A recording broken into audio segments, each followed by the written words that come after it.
What I feared most as a kid finally happened. I stepped into the bathroom to take a shower, pulled back the towel, and a huge spider started crawling up my body. I threw some clothes over it and stomped down hard, thinking that would be enough to kill it. But when I lifted the clothes, the big spider had burst into dozens of baby spiders. There were even more now. And that wasn't the end of it. The shoebox was crawling with spiders too.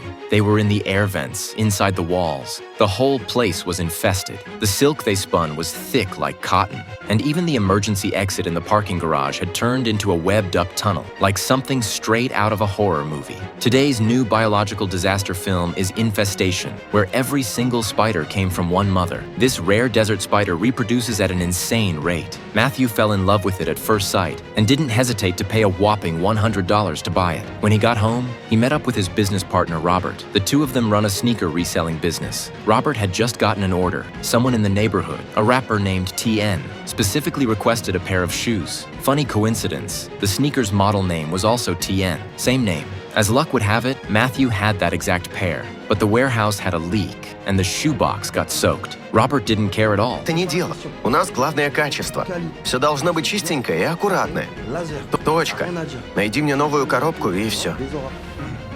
That one careless act sparked a disaster in the entire community. When Matthew got home, he pulled out the shoes. The wet shoebox, with just a few napkins laid down, became the perfect home for the spider. Just as Matthew stepped out, the spider slipped out of a hole at the bottom of the box. When he came back, he searched through drawers and every corner of the room, but couldn't find any trace of the spider. Meanwhile, all his other pet insects mysteriously died, wrapped up in thick webs. In the center of it all was a cocoon, which made no sense, since everyone knows spiders don't spin cocoons. Matthew thought he had found something magical. Maybe if he got bitten, he'd turn into Spider-Man. After thinking about it, he put the cocoon back in the shoebox. But he didn't dare stay in his room any longer. He grabbed a pillow and the shoebox and fell asleep on the couch. He jumped up angrily and saw several familiar and unfamiliar faces. Сегодня нужно доделать ванну. Лилу я позвала, чтобы не было скучно.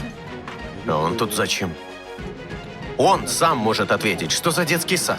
From the way they spoke, one of them obviously knew him well. His name was Daniel, once Matthew's closest friend, but they had fallen out over something and hadn't spoken since. That explained why the tone was both familiar and awkward. The woman with him was Daniel's girlfriend, Jessica. Matthew's partner, Robert, was also there.